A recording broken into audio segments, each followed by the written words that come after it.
E agora a gente vai falar sobre o cuidado com a saúde. Você sabia que há uma grande incidência do câncer de pâncreas e uma demora muito grande no diagnóstico desse tipo de doença? E eu estou recebendo aqui hoje ao meu lado, na minha mesa de café da manhã, o Dr. Cláudio Rocha, que é oncologista, para falar exatamente desse assunto. Muitas vezes os sintomas não aparecem de maneira tão intensa e acaba aí que o diagnóstico demora, o que pode prejudicar e muito o tratamento. Dr. Cláudio Rocha, muito bom dia, seja bem-vindo ao programa Revista.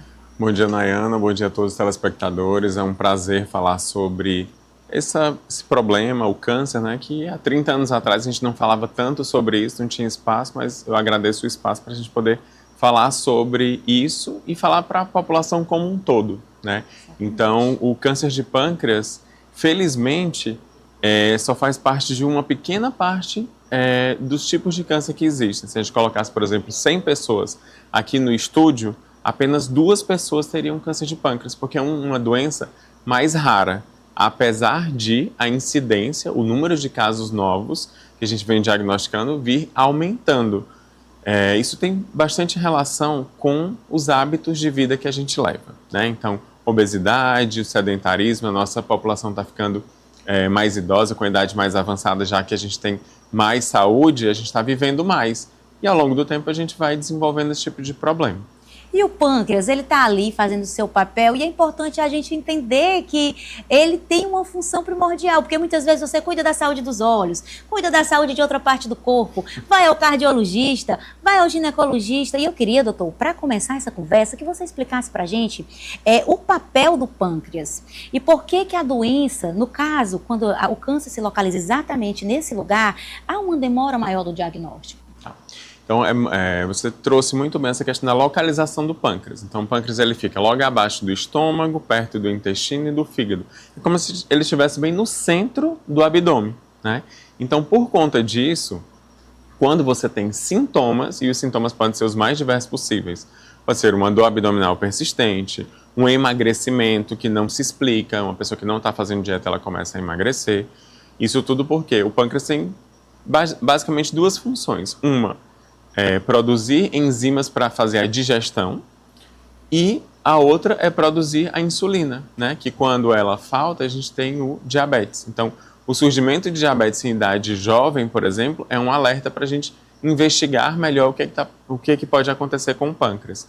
E como ele está próximo do fígado, quando ele cresce e quando ele pode entupir a saída do fígado, que é ali na vesícula, a pessoa pode ter o que a gente chama de icterícia, né? Que ela fica com a pele um pouco mais amarela. Então, todos esses são sinais de alerta. E isso explica por que quando a gente faz o diagnóstico, a doença já está numa fase mais avançada, às vezes até sem possibilidade de fazer a cirurgia, que é o único tratamento curativo para o câncer do pâncreas. Porque, como ele está bem no centro do abdômen, a chance de você ter um diagnóstico precoce, ou seja, não existe um exame específico para fazer, para toda a população fazer, porque a gente está falando de 2% da população que teve câncer. Então, felizmente, é uma doença mais rara. Então, um alerta que eu dou para toda a população é que, se você precisa estar alerta aos seus cuidados em saúde, a prevenção do câncer de pâncreas, ela faz parte da prevenção dos cânceres em geral, né? Que é o que a gente precisa ter.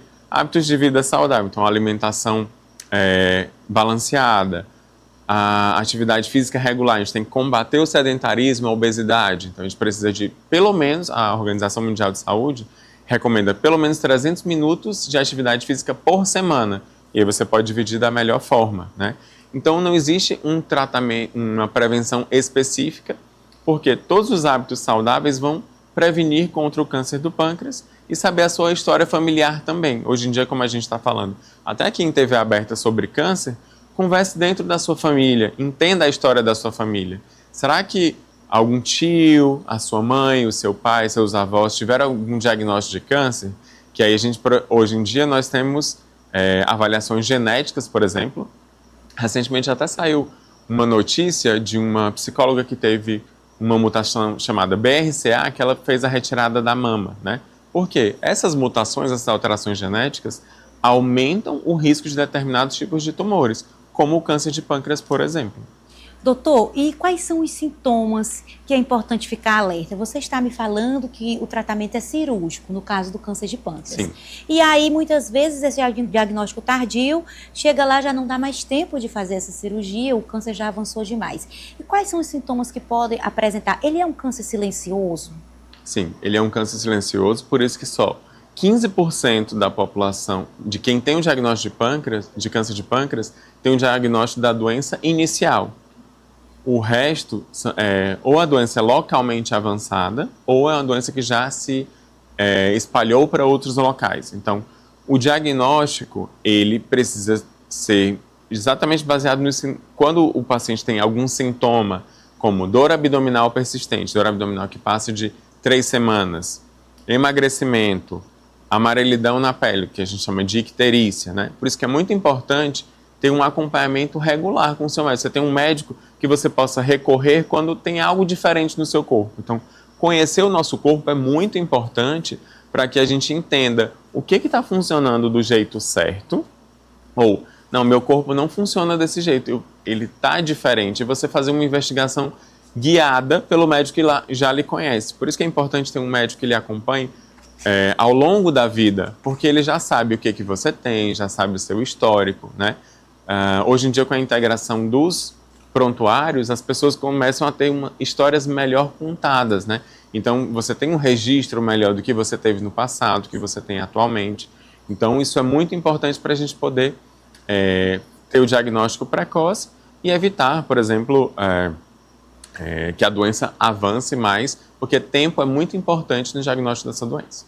Doutor Cláudio, eu quero agradecer a sua participação no nosso programa e antes que o senhor vá embora, eu gostaria que o senhor deixasse uma mensagem especial para os nossos telespectadores em relação ao cuidado com a saúde, exatamente qual é a dica do profissional, porque a gente sabe que nós temos uma audiência muito especial do outro lado, que são as mulheres que estão nos assistindo, muita gente agora no centro da capital, Piripiri, ali nas clínicas, e também muita gente muito ocupada que só passa em frente da televisão, mas eu queria que você parasse agora e ouvisse o doutor, porque a verdade é que nós só temos um corpo, até que se prove o contrário, para viver os nossos dias de vida. E é muito importante cuidar dele, não é isso, doutor?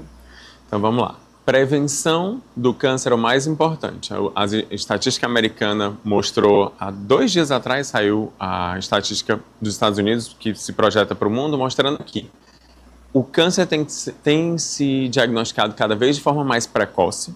Então, mulheres em vida sexual ativa, Papa Nicolau anualmente, completou 40 anos, se você é mulher, mamografia. Se você é homem, você precisa ter uma consulta com o urologista para a prevenção do câncer da próstata.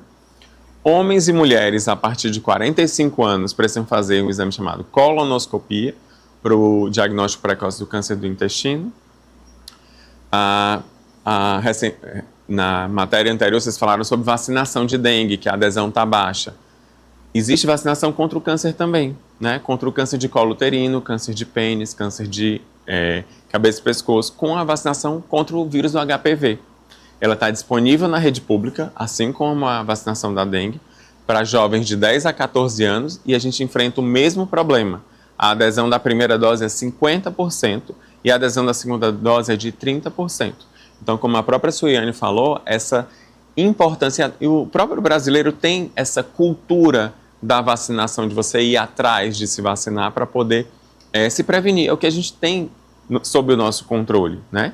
E ter uma alimentação balanceada, comer bastante frutas e verduras, reduzir o consumo em excesso de carne vermelha e fazer atividade física regular. Então, isso tudo é muito importante para a gente prevenir os cânceres mais frequentes e para a gente ter o cuidado com o nosso corpo e com as pessoas que a gente ama. Verdade, doutor. Muito obrigada pela sua participação e também não esqueça, não existe consumo seguro de álcool. Então, se puder evitar, evite. Doutor Cláudio, mais uma vez, muito obrigada. Eu que agradeço. Muito obrigado. Bom, e agora